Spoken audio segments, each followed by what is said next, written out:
Grab your cocktail and get ready for this episode of the Old Fashion Masonic Podcast.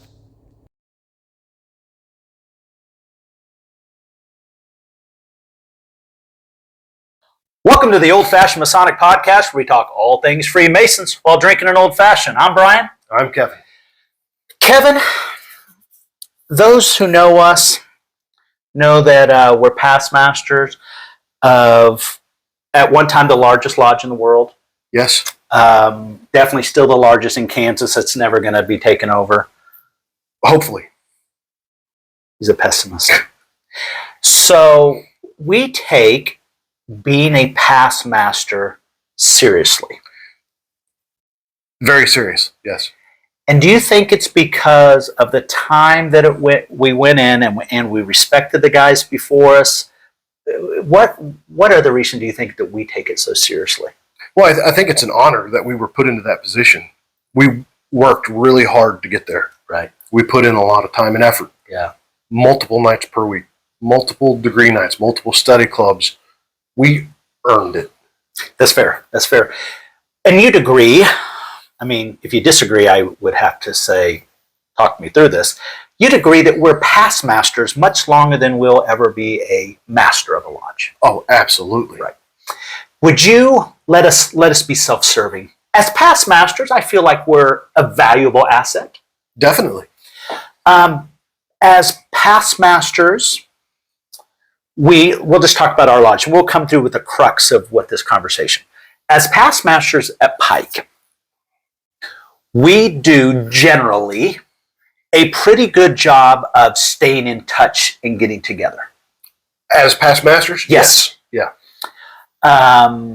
We, on every couple of months schedule, we'll meet up and go to dinner, different places, hang out, text randomly here. I think our past masters as a whole, whether they can attend always or not, or everyone's included, but I think our camaraderie, because we've been through it, is that kind of that next level of Masonry. Yes. Especially knowing what it's like to be a master at Pike and the size and what it takes to run that lodge. The way that it's viewed from outside of our lodge. Right, the Grand Lodge at Pike, Shirt and Pike, all of the things. Absolutely. So I was never scared about us having a big target on our back. No. It just, to me, it made me think like, oh, I don't want it to be screwed up on my watch, right? Oh, most definitely. I was more scared to be master of that lodge than any visible thing that I've ever done. You know what? I believe that I stayed focused on that more than any of my businesses, because there was such an eye on that, and it was foreign to me. Yes. Right? And managing volunteers, as we know, are quite different. It's almost impossible. So I feel like the success that the lodge had when I was master was not only our line officers, that's a given, but our past masters. We had a very strong following where they would sit on that north corner and judge every word that comes out of your mouth. Right. And so when we say judge, it's tongue-in-cheek, right? Yeah, because there's a thing we do at our lodge. Yeah. You're not a past master until we tell you're a past master. That's a whole nother thing. Right. But for me, I felt like I had a group of past masters that they've been through it. And when I thought I needed to go a direction, I felt like I had timely counsel. Yes, absolutely. Did you feel that way? Yeah. I never felt intimidated to go speak with them and ask questions about, hey, I'm thinking about doing this, and I know it's a little new or out of the norm. Because I don't dress proper. I don't do suit and ties. Right. I didn't even own a suit. Right. My year as master. Sure. So whenever I wanted to do something new, I would always go to them and be like, hey, look, I want to do this, and this is why I want to do it. And they're like, do it. Right. Just do it. Did you ever get any major pushback on a concept or something you wanted to try? Not really. I did get a couple of side eyes when I did the superhero night, because it was. I did a spring break night and had people in shorts. But I did it on a Grand Lodge official visit night. that I forgot about. Oh, no. Well, that's your secretary. He should have kept you. Damn, Jimmy Craig, what are you doing? Superhero night, the night of the district deputy official visit, I was in a freaking T-shirt with Flash all over it, and it was great. Oh, my gosh. Oh, that's just part of the deal. It's hilarious. Now I'm visualizing this. That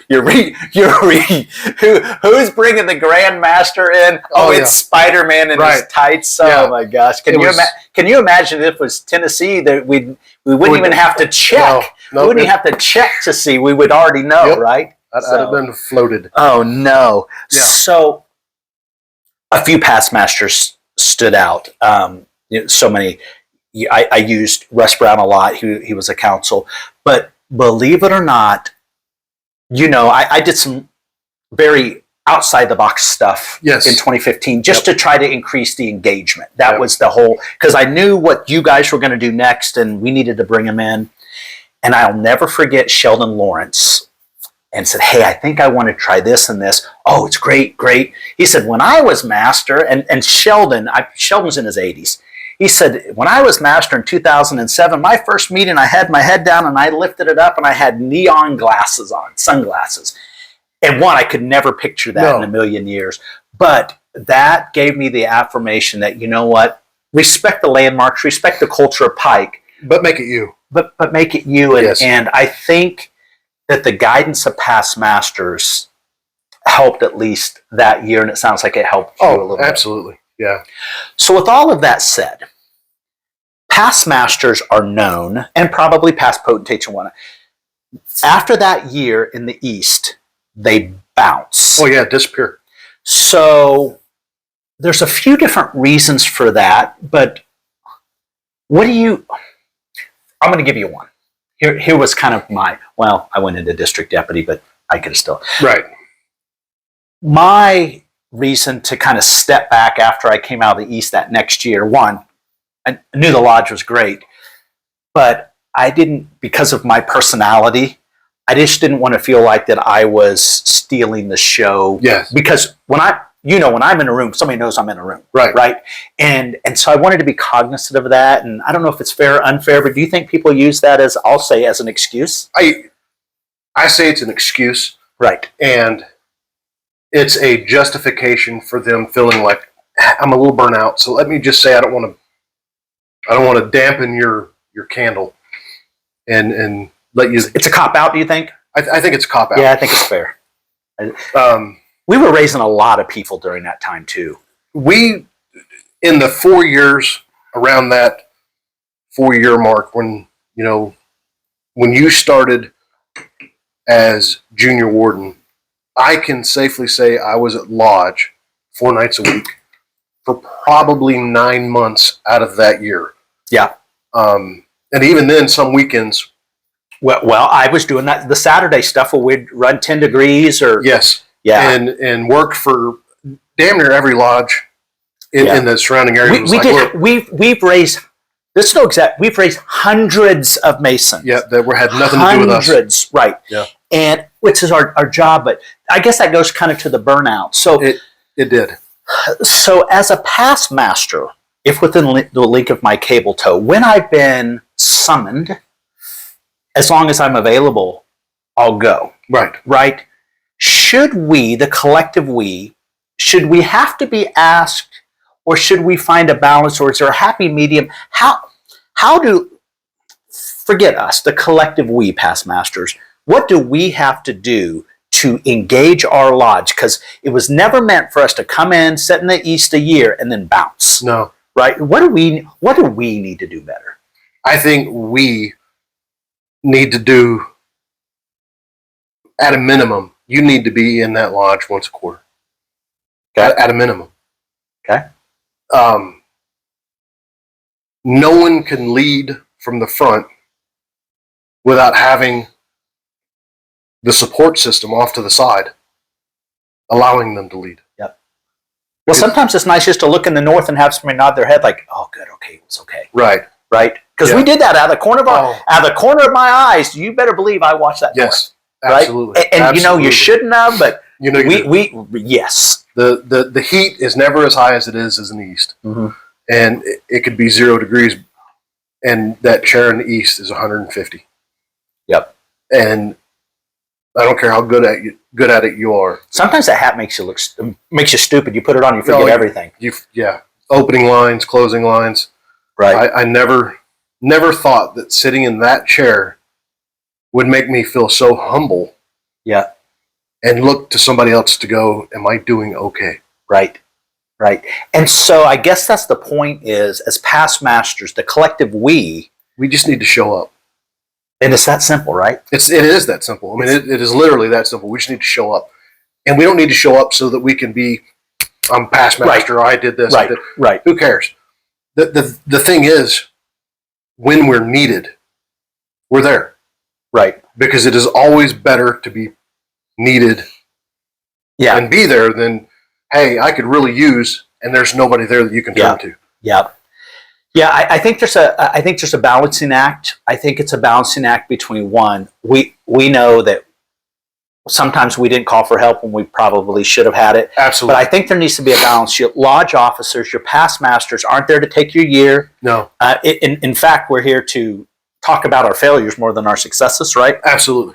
And I think that the message of this episode really is, as past masters, we need to get our butts back in lodges. Yes. And members, leverage your past masters, because some of them aren't as open, and they're like, they don't want me there. I'm the old guy.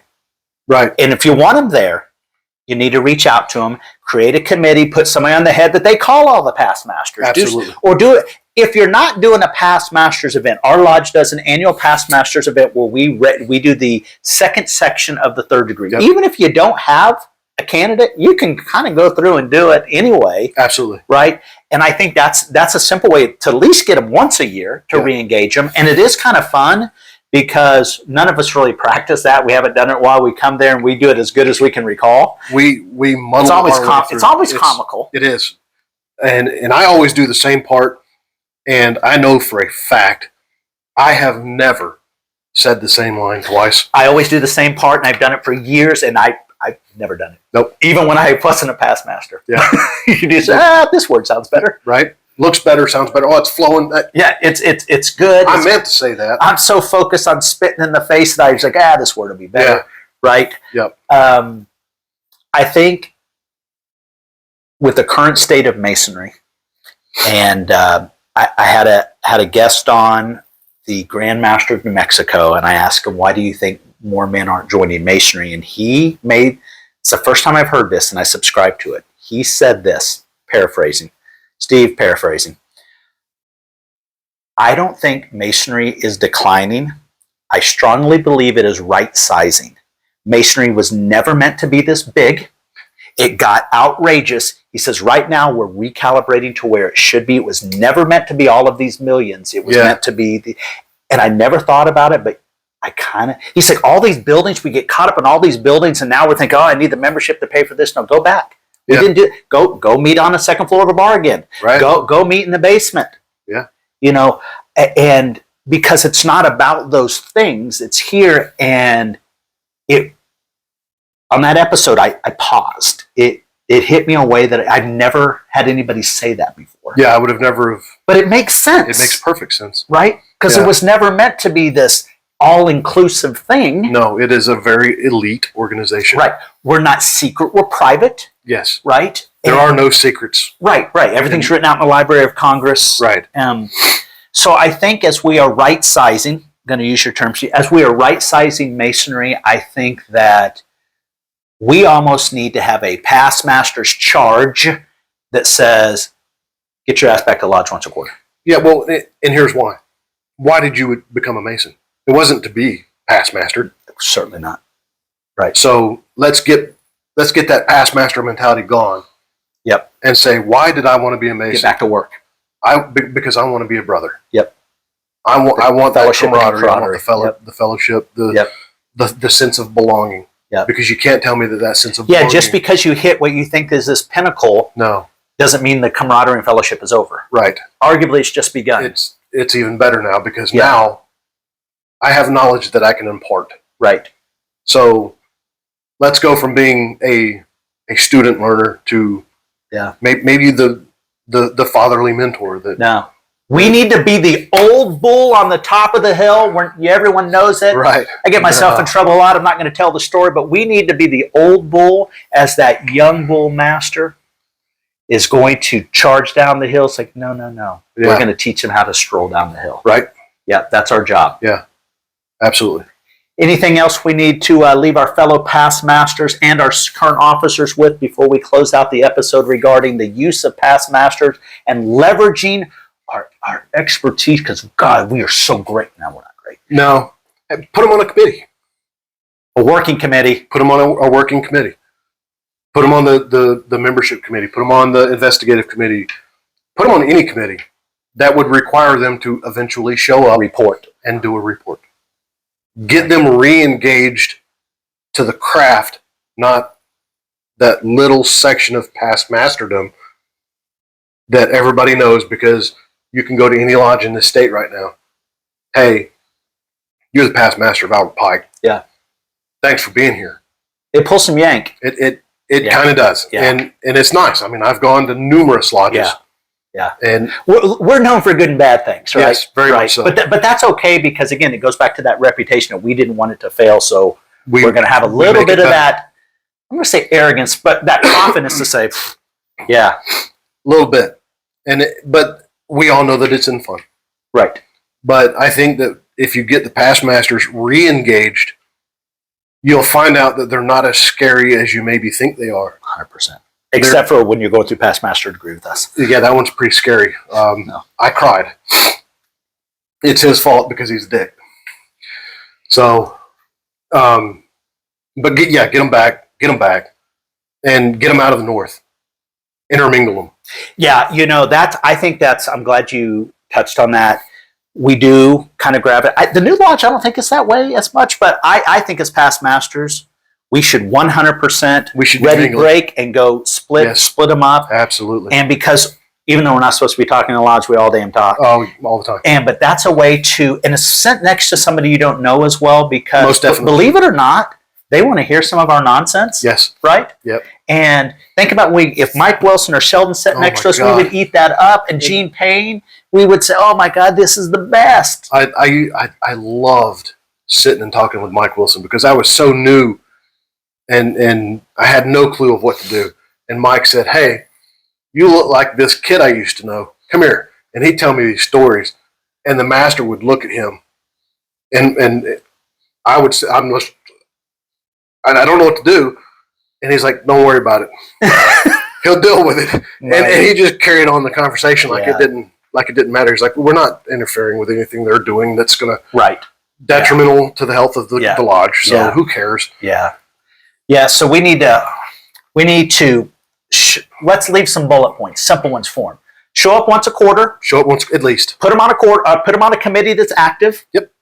Mingle in the lodge. Yes. And you know what? Let them know it's okay if you make a mistake. We've done it before and we're here to help. Absolutely. Absolutely. Cheers. Thanks for watching the Old Fashion Masonic Podcast.